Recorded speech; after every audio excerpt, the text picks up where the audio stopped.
Salut, c'est Enzo. Dans cette vidéo, on va voir comment créer un formulaire avec le plugin Gravity Form. C'est un plugin qui est payant et qui coûte 59 $ par an. Donc si vous voulez créer un formulaire de contact basique, je vous recommande plutôt de passer par Formidable Form, qui est un plugin gratuit et qui est beaucoup plus simple à utiliser. Donc je vous affiche la vidéo juste au-dessus. Et pour ceux qui veulent créer des formulaires un peu plus avancés, par exemple en plusieurs étapes, avec des logiques conditionnelles, ou par exemple faire un formulaire de don, un formulaire pour récolter des avis clients ou pour des paiements, eh bien, je vous conseille d'installer Gravity Form, qui est tout simplement le plugin de formulaire le plus complet sur WordPress. Vous allez vraiment pouvoir faire ce que vous voulez. Et juste avant de commencer, si vous souhaitez développer vos compétences sur WordPress, je vous invite à vous abonner à cette chaîne, comme ça vous ne louperez aucun tuto. Donc c'est parti, on se retrouve sur mon ordinateur. Là, je suis sur le site de Gravity Form. Et moi, ce que je vous conseille de faire, c'est tout simplement d'installer la démo. Pendant 7 jours, vous allez pouvoir tester gratuitement toutes les fonctionnalités du plugin. Moi, c'est ce que je vais faire dans cette vidéo. Donc je vais fermer cette fenêtre et je vais me rendre ici. On est tout simplement dans la section Gravity Form sur WordPress. Ici, on a des formulaires par défaut que je vais vous montrer. Comme ça, vous allez pouvoir rapidement découvrir tout ce qu'il est possible de faire avec ce plugin. Donc premièrement, on a les formulaires de contact. Donc là, vous voyez qu'on a un formulaire de contact basique. Mais ici, on a ce qu'on appelle les champs conditionnels, c'est-à-dire que les champs vont s'afficher selon certaines conditions. Là, si je sélectionne téléphone, eh bien le champ téléphone va s'ajouter. Donc ça, on verra comment faire un peu plus tard dans la vidéo. Ensuite, si je vais dans le formulaire de recrutement, on a d'autres choses qui sont intéressantes. Vous voyez ici qu'on peut ajouter par exemple quelques éléments comme ceci. L'utilisateur va vraiment pouvoir faire plein de choses. Il va pouvoir également choisir un fichier et l'uploader, ou on peut également intégrer des conditions générales. Donc ça, c'est pareil, on verra comment faire. Ensuite, on a le sondage. Ça peut être intéressant dans certains cas, mais moi, dans la plupart des cas, je vous recommande plutôt de passer par un outil qui est fait pour ça, comme Google Form. Ça sera un peu plus facile à créer, je pense. Vous voyez qu'on peut mettre un système de notation.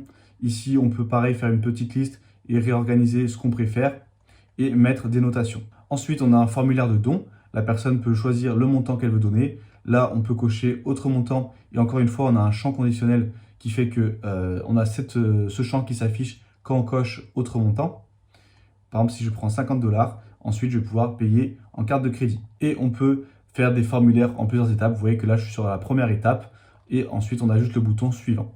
Donc si vous installez la démo, vous aurez tous ces templates. Et même si vous achetez le plugin, vous aurez ces templates également. Et à chaque fois, au lieu de créer votre formulaire de zéro, eh bien, vous pouvez tout simplement cliquer sur Edit this form, voir comment c'est fait et pouvoir l'adapter pour vos besoins.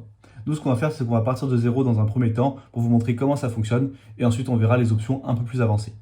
Je retourne ici, je vais faire ajouter un nouveau. Ici, je vais marquer formulaire de contact. On peut ajouter une description pour pouvoir s'y retrouver parmi tous nos formulaires. Et ensuite, on peut le créer. Et ensuite, pour le créer, c'est très simple. Il y a juste à prendre les éléments qui m'intéressent et à les glisser-déposer. Par exemple, si je veux un champ de texte, eh bien, je glisse ici. Et ensuite, je peux cliquer soit ici, soit aller dans Field Settings pour voir toutes les options. Donc, je clique ici. Là, on peut voir qu'on a le label, ça correspond au titre du champ. Par exemple, moi, je vais mettre prénom. Ensuite, description, ça va s'afficher juste en dessous, il me semble. Voilà, on voit que ça s'affiche juste en dessous, donc des fois, ça peut être utile pour donner des informations complémentaires. On peut mettre un nombre de caractères maximum. Est-ce que c'est requis? Ensuite, dans apparence, on peut mettre un placeholder. Donc, un placeholder, ça va s'afficher par défaut dans le champ. Donc là, par exemple, je peux marquer votre prénom. Donc là, bien sûr, ça serait inutile de mettre prénom, votre prénom, description. Il faut faire un choix entre les trois. Moi, souvent, ce que je fais, c'est que j'enlève l'étiquette et je mets juste le placeholder. Donc là, vous pouvez très facilement les activer en enlevant ici le label. Je vais le remettre et on va voir une autre option qui est intéressante dans le placeholder.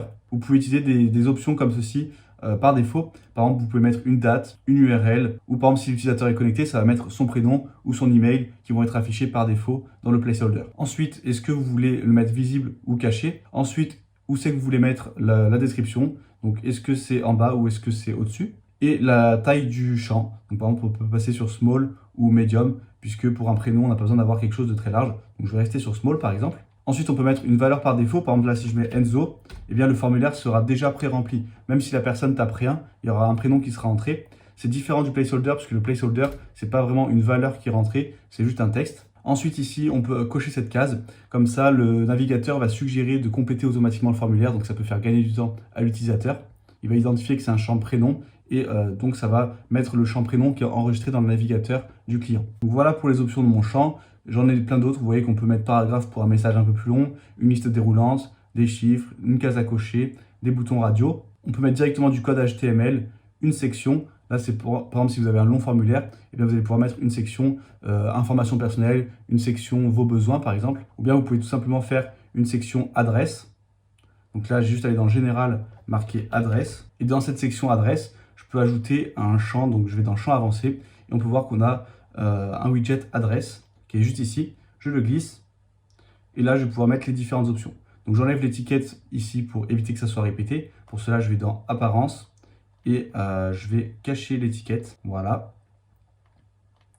Vous voyez que dans général, on peut choisir ce qu'on affiche. Par exemple, je peux enlever le pays ou enlever n'importe quel élément. Dans le champ avancé, on a plein d'autres options qui vont vous permettre de gagner du temps. Par exemple, le name, ça va directement vous afficher nom et prénom. On peut faire un sélecteur de date, d'heure, une URL de site internet, identifiant, mot de passe, email. On a vraiment plein de choses. Enquête, on l'a vu tout à l'heure, c'est pour faire une notation. Et donc, je vous laisserai regarder les champs qui vous intéressent et regarder les différentes options qui sont présentées. Ensuite, on a ici Post Field, c'est pour permettre à vos utilisateurs de soumettre un article de blog. Vous pouvez mettre le titre, le corps, les tags, les catégories, et ensuite ça va vous permettre d'avoir l'article directement en brouillon. Et ici, c'est tout ce qui concerne l'e-commerce. Donc vous pouvez mettre un produit, quantité, les options, la livraison, le total, et intégrer Stripe pour avoir le paiement par carte bancaire. Donc tous ces champs avancés, on va les voir un peu plus tard quand on verra les formulaires qu'on a vus précédemment. Là, ce que je vais faire, c'est que je vais aller dans les paramètres. Donc là, je vais enregistrer mon formulaire. Je vais aller dans Settings et vous voyez que j'ai plein d'options. Donc déjà, on va aller dans les paramètres du formulaire. On descend un petit peu et on va pouvoir changer le bouton envoyer. Vous voyez que par défaut, c'est Submit. Mais là, je peux marquer par exemple envoyer mon message. Ça peut être un texte ou directement une image. Moi, je vais laisser sur texte. Et on peut mettre des conditions logiques pour afficher le bouton uniquement dans certains cas. Pour un bouton, je vois pas trop l'intérêt. Et ce que je vous conseille de cocher, c'est ici l'anti-spam Honeypot. Et ensuite d'enregistrer. Ensuite, on va aller dans confirmation. Là, c'est le message qui va s'afficher une fois que le formulaire a été soumis. Donc, on peut l'éditer, vous pouvez le traduire et afficher ce que vous voulez. Vous pouvez également rediriger vers une page de votre site ou bien rediriger vers une URL précise. Ensuite, on a une notification. Donc là, c'est ce que vous allez recevoir une fois qu'un formulaire a été complété. Donc, vous pouvez paramétrer la notification par email. On va l'éditer.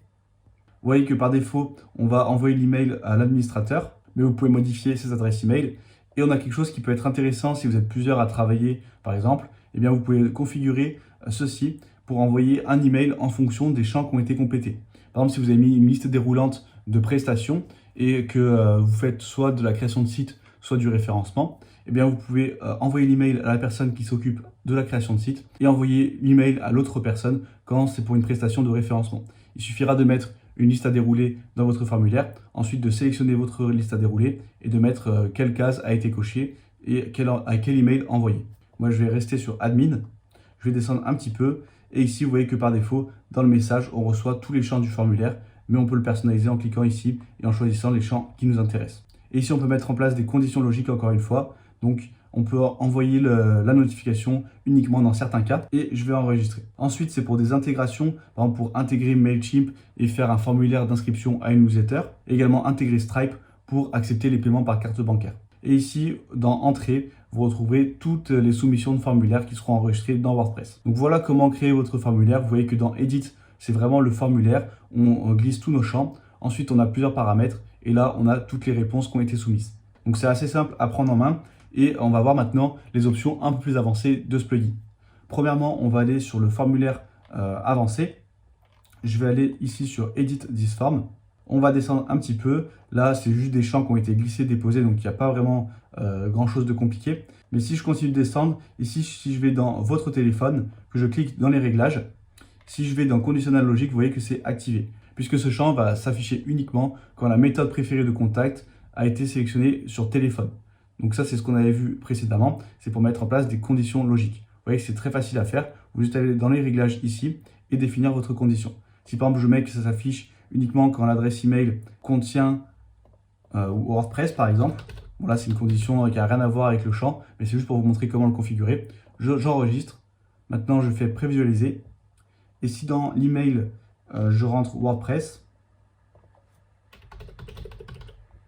vous voyez que j'ai le champ qui s'affiche. Vous avez vraiment plein d'options et vous allez pouvoir faire des affichages vraiment selon des conditions précises. Ensuite, on arrive sur ce formulaire pour le recrutement. On va pareil aller sur Edit this form. Alors je ne vous ai pas montré précédemment, mais tous les formulaires se retrouvent ici dans Form et je peux également les éditer directement ici.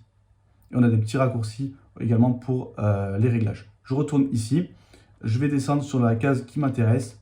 Alors déjà on a ça qui est intéressant, vous voyez que la personne elle va pouvoir mettre ses différents postes précédents et en ajouter. Donc ça c'est le widget list qu'on retrouve dans Advanced Field, qui est juste ici. Et vous voyez que la personne ensuite, elle va pouvoir mettre en place sa liste d'anciens postes. Elle a juste à compléter et ajouter comme ceci différents éléments. Ça peut être utile dans certains cas. Et ensuite, le deuxième truc intéressant, c'est le fait de pouvoir uploader un fichier. Donc je descends.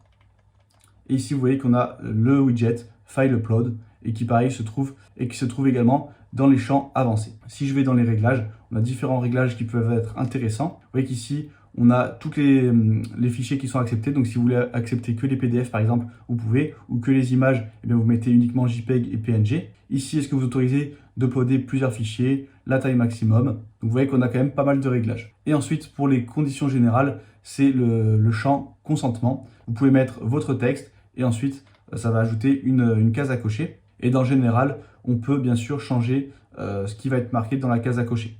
Maintenant, je vais aller éditer le formulaire de sondage. Donc je clique ici. Et si je descends, on a ici pour évaluer un produit. C'est le widget enquête qu'on retrouve dans Advanced Field et qui est ici. Et dans enquête, on va pouvoir sélectionner si on veut une notation par étoile ou si on veut une notation comme ceci. Donc pour cela, on clique dessus, on va voir les réglages.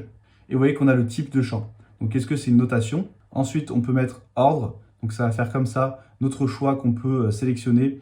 Ensuite, on a bouton radio et cette option aussi, like art, qui est intéressante. On peut mettre comme ceci différents éléments qu'on va pouvoir cocher et on peut activer des rangées multiples. Comme ça, on va pouvoir mettre plusieurs critères et à chaque fois pouvoir les noter. Donc, vous voyez qu'on peut aller quand même assez loin pour les enquêtes et les sondages. Ensuite, on arrive sur le formulaire de don. Donc là, hop, je clique pareil sur Edit this form. On va descendre à ce qui nous intéresse. Vous voyez ici, je vais aller dans Réglages. Et on a le champ produit. Il y a radio bouton qui a été sélectionné pour qu'on ait plusieurs choix de montants. Mais on peut également mettre par exemple single product et là vous mettez un prix fixe. Ensuite vous pouvez mettre également l'utilisateur qui définit son prix. Ça peut être intéressant pour les dons. L'utilisateur va directement pouvoir marquer le prix qu'il veut. Et eux ils ont choisi de mettre des boutons radio. Donc là je vais remettre comme eux 10 $ par exemple, 20 $ et 50 $. Et ensuite on va ajouter une option autre montant qu'on va laisser sur 0 $ et on va ajouter une condition logique. Là, vous voyez que le nom n'a pas changé puisque j'ai juste mis le prix, mais j'ai pas changé le texte. Donc, je vais faire des copier-coller. Voilà. Et ce qu'on va faire, c'est qu'on va mettre en place notre condition logique. Ici, je retourne dans les réglages de autre montant et je vais dans condition logique. Et vous voyez que si price a été sélectionné et qu'on choisit autre montant, eh bien, ça va afficher ce champ. Je peux fermer maintenant. Ensuite, on a le total qui va s'afficher. Et on a le widget Credit Card qui est le widget Stripe. Et donc là, il va falloir intégrer Stripe à votre formulaire. Pour les intégrations, si c'est Stripe, Mailchimp ou n'importe quelle autre intégration, soit vous pouvez définir individuellement une intégration ici, soit vous pouvez aller dans les réglages généraux et vous voyez qu'on a des intégrations ici. Donc, par exemple, si j'intègre Stripe, eh bien, c'est l'intégration qui va être prise par défaut sur tous mes formulaires. Mais ensuite, individuellement, je vais pouvoir configurer mon compte Stripe, par exemple ici, si je veux avoir des comptes Stripe différents en fonction des formulaires. Et la dernière chose qui nous intéressait, c'était de pouvoir créer des formulaires en plusieurs étapes. Vous allez voir que c'est assez simple aussi. On clique sur Edit this form. Et vous voyez qu'ici, on a différentes pages. Donc en fait, c'est tout simplement le widget page qui va nous permettre de faire ça. Donc là, ça a déjà été mis en place, donc ça ne va pas être très clair. Je vais créer un nouveau formulaire de 0. Je vais le nommer formulaire en plusieurs étapes. Voilà. Ensuite, je vais directement glisser page. Et donc, j'ai ma première page et ma deuxième page. Mais si je veux en rajouter une troisième, j'ai juste à glisser ici et j'aurai une troisième étape. Ce que je vais faire, c'est qu'ici, par exemple, je vais mettre un titre. Je vais marquer information personnelle. Et on peut imaginer, par exemple, qu'on va demander le prénom et l'adresse, par exemple. Ensuite, dans la deuxième étape, on va mettre vos besoins. Là, on va dire que c'est un formulaire pour un devis, par exemple. Et bien là, je marque vos besoins.